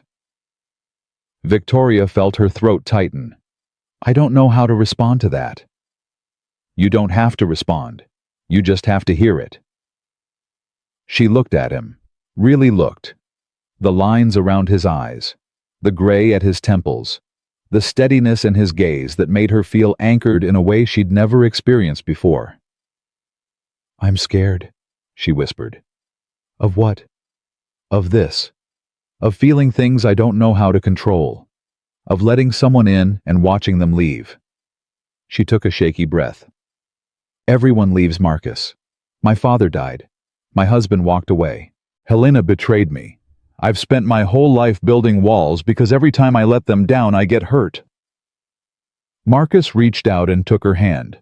His grip was warm, certain. "I'm not going anywhere," he said. "You don't know that." "Yeah, I do." He squeezed her fingers. "Because I've already lost everything once. My wife, my career, my sense of purpose. And then I rebuilt piece by piece, day by day. I learned that the only thing that matters is showing up, being present, choosing to stay even when it's hard." He lifted her hand to his chest. She could feel his heartbeat, steady, strong. "I choose to stay, Victoria. Not because you're rich or powerful, or because you can give me something I need, but because for the first time in a very long time, I've found someone worth staying for." Victoria's eyes filled with tears. She didn't try to hide them. "I don't know how to do this," she said. I don't know how to trust, how to be vulnerable, how to let someone see me without the armor. Neither do I. Marcus smiled gently. But we can figure it out together. She stood there for a long moment, holding his hand against his chest, feeling the rhythm of his heart. Then she leaned in and kissed him. It was soft, gentle, uncertain. The kind of kiss that asked a question instead of making a demand. When she pulled back, Marcus was looking at her with something in his eyes she couldn't name. "Okay?" he said quietly. "Okay what?" "Okay. I think we're going to be all right." The girls found out about the kiss 3 days later. Sophie caught them holding hands in the kitchen. She stood in the doorway, mouth hanging open, then turned and ran to find Emma. They were holding hands. Sophie whispered loud enough for half the building to hear. Like romantic holding hands. Emma considered this information carefully. Does that mean we're going to be sisters? I don't know. Maybe. Do you want to be sisters? I already kind of felt like we were. Sophie grinned. Me too. That night, the girls cornered their parents at dinner. So, Sophie said with the confidence of a seasoned prosecutor. Are you two like together now? Victoria choked on her water. Marcus calmly set down his fork. That's a complicated question, Victoria said. No, it isn't. Emma's voice was matter-of-fact. Either you like each other or you don't. Do you like each other? Marcus looked at Victoria. Victoria looked at Marcus. Yes, they said simultaneously. The girls exchanged glances, the kind of glance that contained an entire conversation in the span of 2 seconds.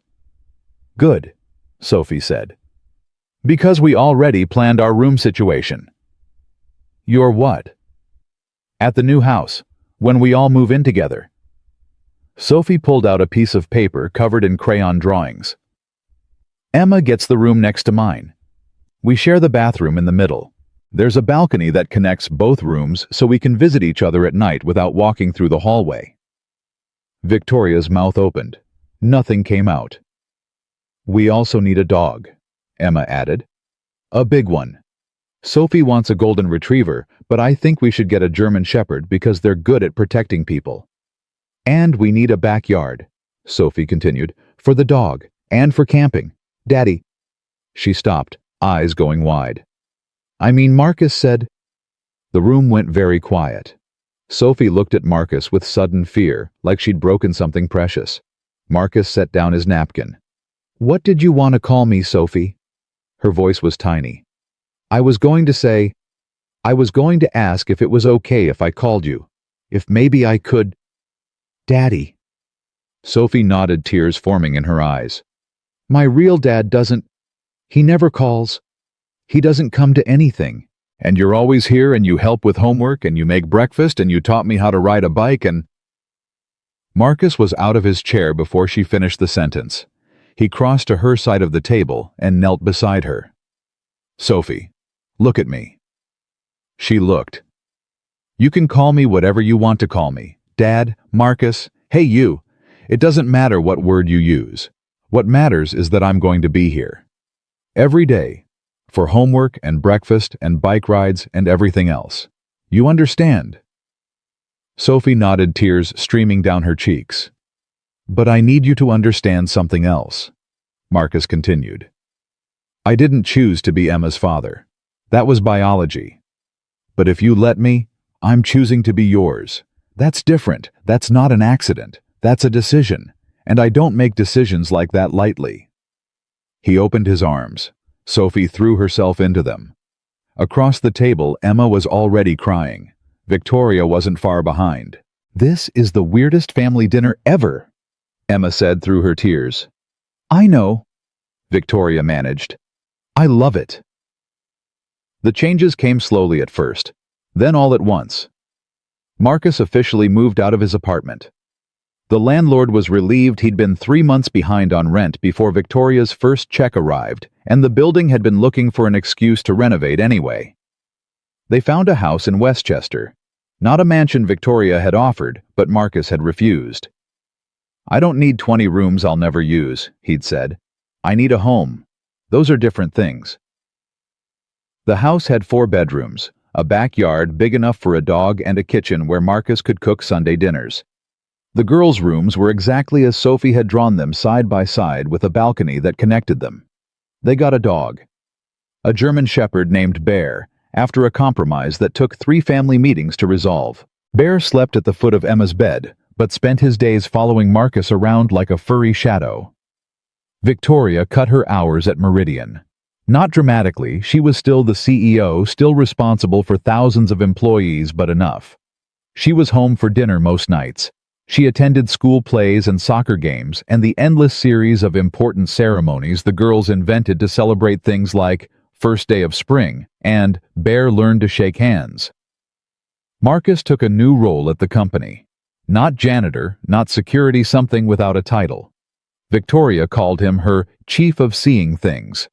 He walked the floors, talked to employees, listened to problems before they became crises. He knew everyone's name within a month. "You're too good at this," Victoria told him one night. "People are going to start thinking you're the real boss." "Maybe I am." She threw a pillow at him. But underneath the jokes, something real was growing. Not just between Marcus and Victoria, but around them. The employees at Meridian started to change. The culture shifted. People smiled more, complained less, started staying because they wanted to, not because they had to. "What did you do to my company?" Victoria asked after a particularly positive quarterly review. "Nothing. I just treated people like they mattered." "Turns out that makes a difference." "That's not nothing." "You're right." Marcus shrugged. "It's everything." 6 months after Helena's arrest, Victoria resigned as CEO. The decision shocked everyone. The board, the press. Even Marcus hadn't seen it coming. "I need to explain something," Victoria said the night before the announcement. They were sitting on the back porch, watching the girls chase Blare around the yard. "I'm listening. When I took over Meridian, I did it because I thought I had something to prove. My father built that company. When he died, everyone said I couldn't handle it, that I was too young, too inexperienced, too female. So I made it my mission to prove them wrong." "And you did." "I did. But somewhere along the way, proving them wrong became more important than anything else. More important than my health, my relationships, my daughter." She looked at Sophie, laughing as Blare knocked her into the grass. "I missed her entire childhood, Marcus. I was so busy being CEO that I forgot to be her mother." Marcus waited. "I don't want to miss any more," Victoria said. "I don't want to look back in 10 years and realize I traded my life for a corner office and a stock price. I want to be here, present, real." "So you're walking away?" "I'm not walking away. I'm choosing something different. The board has approved a transition plan. I'll stay on as chair consult on major decisions. But the day-to-day, the 18-hour days, the constant crisis management, that's over." She turned to face him. "I want to build something new, something that matters, and I want to build it with you." Marcus looked at her for a long moment. "What did you have in mind? You talk about seeing people all the time, about listening, about paying attention to the ones everyone else ignores." Victoria's eyes were shining. "What if we created something around that A program, a foundation, something that helps people who fall through the cracks? Single parents, veterans, kids who don't have anyone in their corner." Marcus thought about the shelters he'd slept in after his wife died, the food banks he'd stood in line at with Emma, the endless applications for jobs that never called back. "I know what it's like to be invisible," he said quietly. "To work hard and still have nothing. To watch your kid go hungry because the system wasn't built for people like you." "So let's build something different," Victoria said. "Together." He smiled. "You know this won't be easy. Foundations take money, time, connections. It's not like running a company." "I know, but I have money and time and the most stubborn, capable, annoyingly insightful partner I've ever met." She reached out and took his hand. "What do you say?" Marcus looked at her, at the house behind them, at the girls and the dog and the life they'd built from the wreckage of everything they'd lost. "I say yes." The press conference announcing Victoria's resignation was held on a Tuesday. She stood at the same podium where she'd addressed the scandal 6 months earlier. Same cameras, same hungry faces, but everything else was different. "I'm not leaving because I failed," she said. "I'm leaving because I succeeded, and I realized that success means nothing if you don't have anyone to share it with." She talked about the foundation, about the programs they were planning, about Marcus standing in the back of the room again this time, with both girls at his side. "This man taught me something," Victoria said. "He taught me that the people who matter most are often the ones we overlook. The janitor who keeps the building running, the single parent working 2 jobs, the veteran who can't find his way back to civilian life. We see right past them because our culture tells us that power and status are what matter." She shook her head. "But it's not true. What matters is kindness. What matters is showing up. What matters is seeing people really seeing them, and letting yourself be seen in return." She looked at Marcus. He nodded. "I spent my whole life building walls," Victoria continued. "I thought they made me strong, but all they did was make me alone. And then someone came along who saw through every single one of them, and instead of using that knowledge against me, he helped me tear them down." Her voice cracked. "I'm not the same person I was a year ago. I'm better, softer, more human, and I have him to thank for that." The room was silent. No one moved. Then from somewhere in the back someone started clapping. Then another person. Then another. The applause built until it filled the room, washing over Victoria like a wave. She stepped away from the podium and walked toward the back of the room, toward Marcus, toward the girls. Sophie grabbed her hand. Emma grabbed Marcus's. They stood there together, 2 broken people who'd found their way back to life, and 2 little girls who'd made it possible. "That was embarrassing," Sophie whispered. "I know," Victoria said, "but it was true." "It was still embarrassing." Marcus laughed. "Get used to it, kid. Your mother's going to be embarrassing for a very long time." Victoria punched his shoulder. The girls giggled. Bear barked at something outside. And in that moment, surrounded by noise and chaos and love, Victoria understood something she'd spent her whole life running from. This was what it meant to be seen. This was what it meant to be home. A year passed like water through open fingers. The foundation launched in the spring. They called it Second Chance. Marcus's idea, though he'd denied it when Victoria gave him credit at the opening ceremony. "It's not about me," he'd said. "It's about everyone who's ever been told they don't matter." The first program focused on single parents, job training, childcare assistance, emergency housing for families on the edge of homelessness. Within 6 months, they'd helped over 200 families get back on their feet. The second program came from Emma. She'd been watching the news one night, something about veterans struggling to find work, when she turned to Marcus with that serious expression she got when she was about to say something important. "Daddy, those men were like you, right? They helped people in the war." "That's right. So why doesn't anyone help them now?" Marcus didn't have a good answer. Neither did Victoria. So they built one. The Veterans Program launched in the fall. It paired former service members with mentors who'd successfully transitioned to civilian life. It offered job placement mental health services, and something Marcus insisted on personally, a monthly dinner where everyone sat together and talked. No agenda, no presentations, just people sharing stories and remembering they weren't alone. "You know what the hardest part of coming home was?" Marcus told the group at the first dinner. "It wasn't the nightmares, or the job hunting, or learning how to be a civilian again.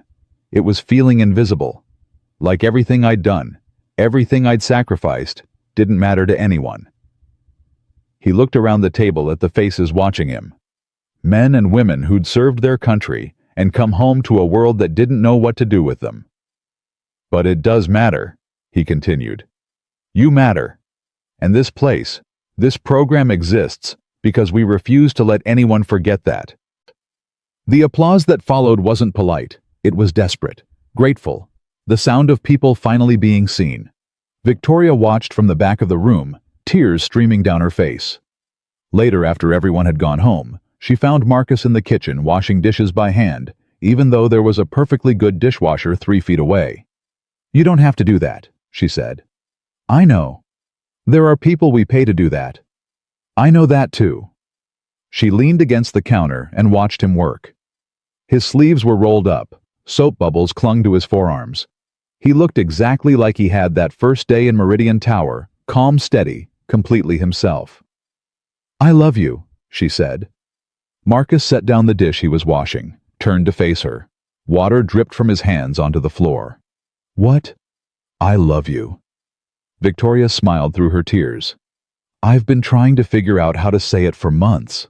I kept waiting for the right moment, some perfect scene where the lighting was good and I had the right words. But there is no right moment. There's just now. And I don't want to waste any more time being afraid."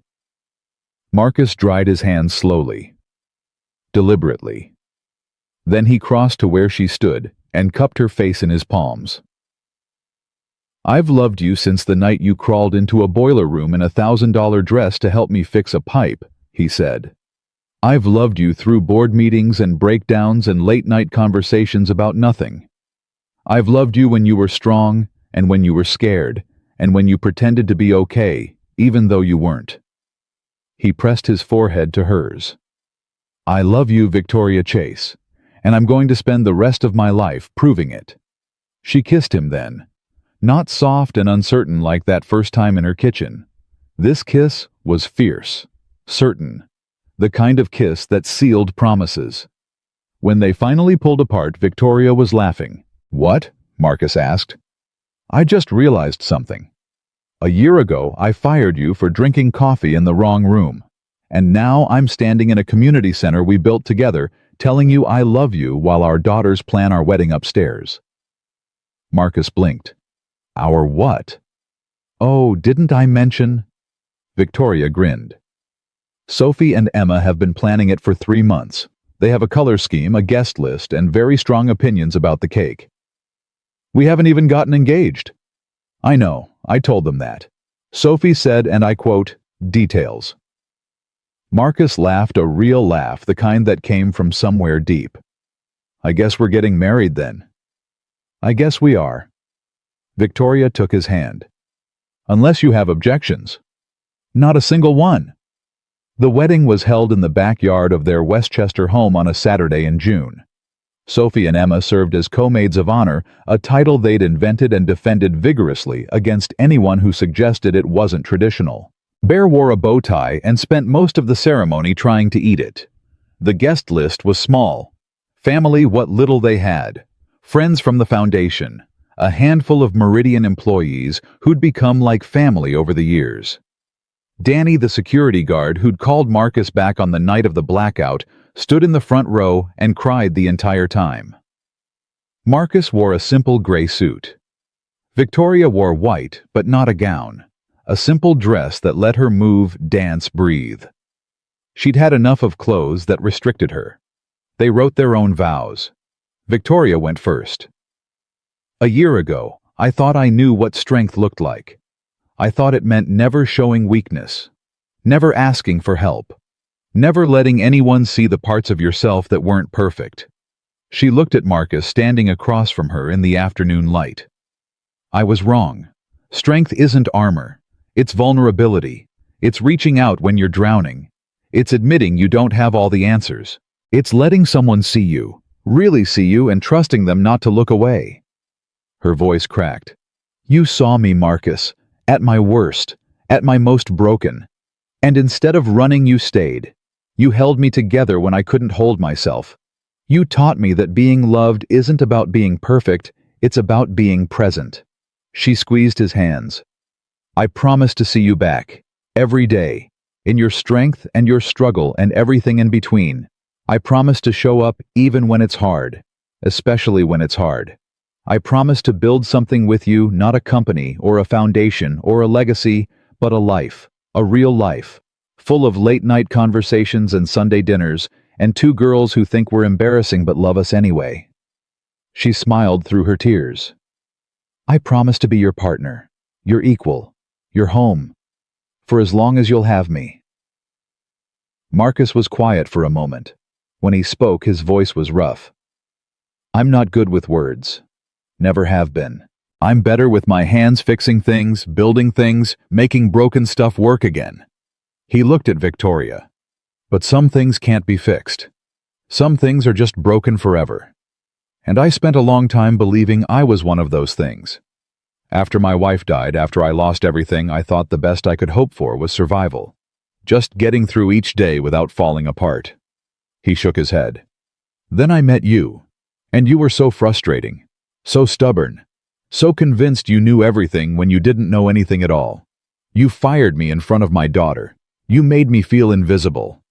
A soft laugh rippled through the guests. But then you called me back. When everything was falling apart, you called me back. And that's when I realized something. You weren't the cold, untouchable CEO I thought you were. You were scared, and alone, and desperate for someone to see past the armor. Marcus reached up and touched her face. I saw you, Victoria, and what I saw was beautiful. Not perfect, never perfect, but real, honest, brave in ways you didn't even recognize. And I thought, this woman has been waiting her whole life for someone to show up for her, really show up, not for her money or her power or what she could give them, but just for her. His voice dropped. I'm showing up now. And I'm going to keep showing up, every single day, in the good times and the bad times and the boring times in between. I'm going to be here, present, steady, yours. He smiled. I promise to keep fixing things even when you insist they're not broken. I promise to make breakfast and walk the dog and pretend to lose at board games so the kids feel good about themselves. I promise to listen when you talk and hold you when you cry and tell you the truth, even when you don't want to hear it. He leaned in close. And I promise to love you, not the idea of you, not the CEO or the philanthropist or the woman the world sees. Just you, the real you, the one who's scared and stubborn and strong and soft all at the same time. He kissed her forehead. That's my promise, and I don't break my promises. The officiant, an old army chaplain Marcus had served with, cleared his throat. I think that covers it, he said. By the power vested in me, I now pronounce you husband and wife. You may kiss the bride. The kiss lasted long enough for Sophie to groan and Emma to start timing it on her watch. 14 seconds, Emma announced. New record. The reception was chaos in the best possible way. Sophie delivered a toast that started with, I wasn't sure about Marcus at first, and ended with, but now I can't imagine our family without him. Emma followed with a shorter speech that consisted mostly of, my dad is the best dad ever, and now he has more people to take care of, and that makes him happy, so I'm happy too. Marcus danced with both girls. Sophie first, then Emma, then both of them at once, spinning in a circle while Bear barked at their feet. Victoria watched from the edge of the dance floor, surrounded by well-wishers, but focused only on them. Her family. The one she'd almost missed because she was too busy building walls. You look happy. She turned. A woman she didn't recognize stood beside her mid-60s silver hair, kind eyes. I'm sorry, do we know each other? No, but I know your husband. The woman smiled. I'm Margaret. Marcus helped me last year when I lost my apartment. The foundation gave me a place to stay while I got back on my feet. He drove me to job interviews, helped me practice answers. When I got hired, he showed up with flowers. Victoria felt her throat tighten. I just wanted to tell you, Margaret continued, that what you're doing, what you've built, it matters. It matters more than you know. There are so many of us out there. People who fell through the cracks, people who gave up on themselves. And then someone like Marcus comes along and reminds us that we're worth saving. She squeezed Victoria's hand. Thank you for sharing him with us. Victoria couldn't speak. She just nodded, tears streaming down her face. Margaret smiled and disappeared into the crowd. The night ended around midnight. The girls had fallen asleep in lawn chairs, exhausted from dancing. Bear was snoring at Marcus's feet. The guests had gone home, leaving behind empty glasses and full hearts. Marcus and Victoria sat on the back porch, shoulders touching, watching the stars. "I keep waiting to wake up," Victoria said quietly. "What do you mean?" "This. All of this. You, the girls, the foundation tonight. It feels like a dream. Like at any moment I'm going to open my eyes and be back in my office alone, wondering why success feels so empty." Marcus took her hand.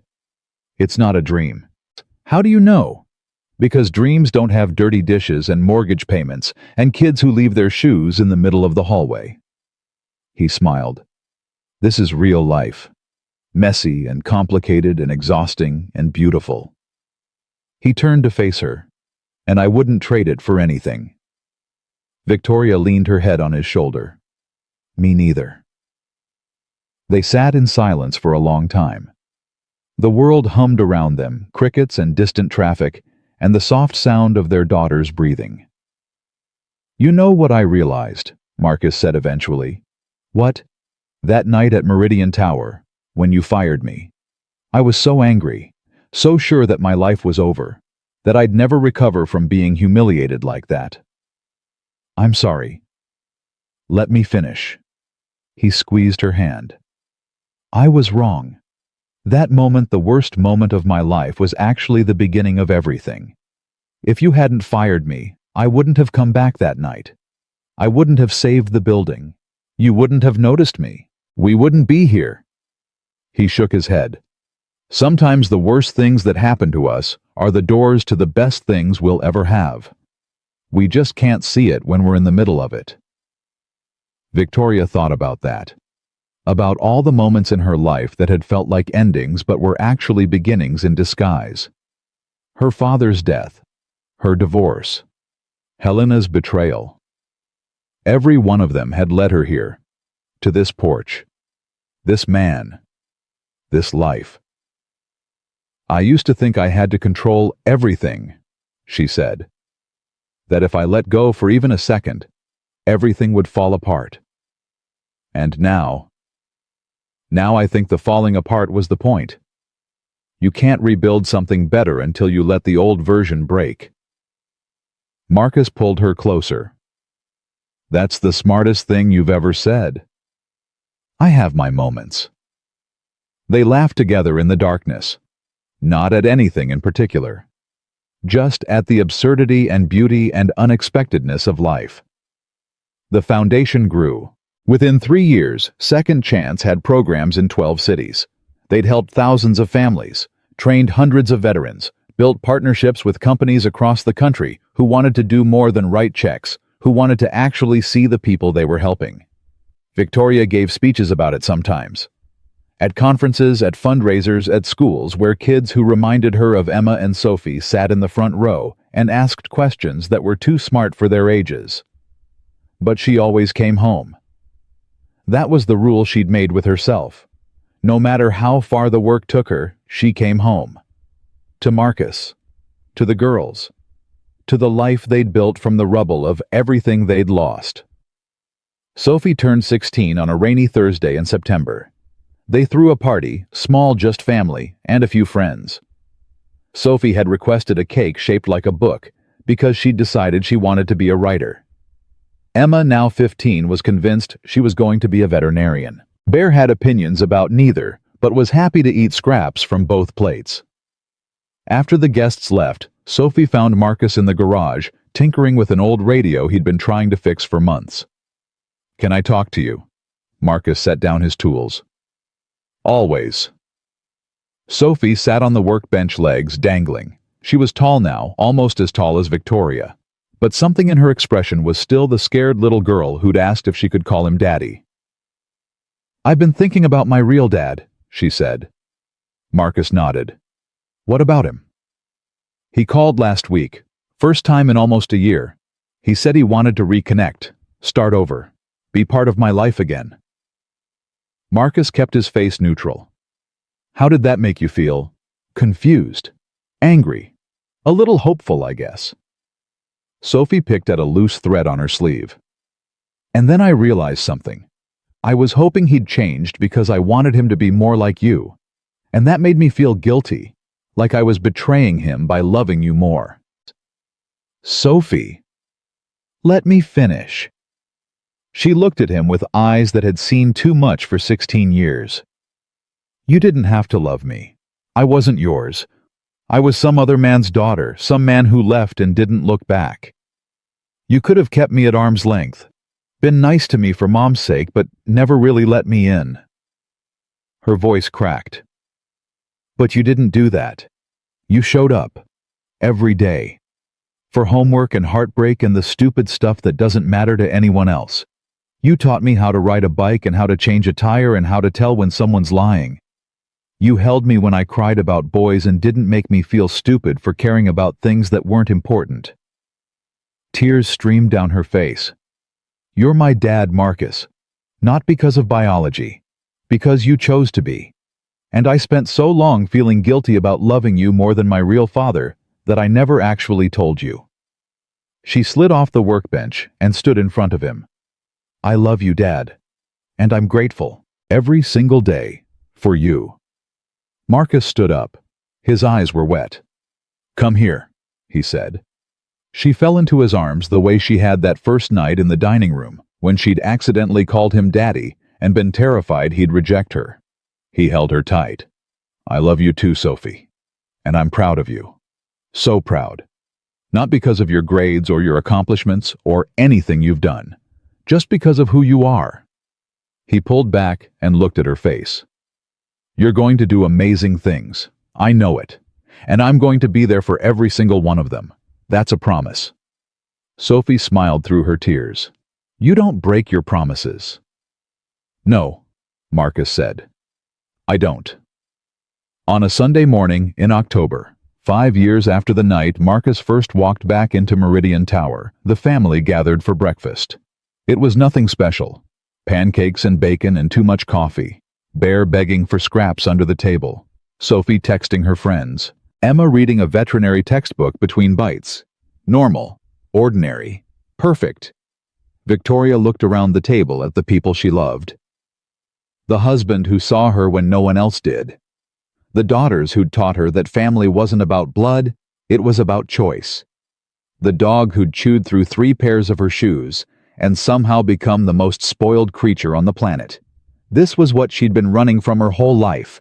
This mess, this chaos, this overwhelming, terrifying, beautiful ordinariness.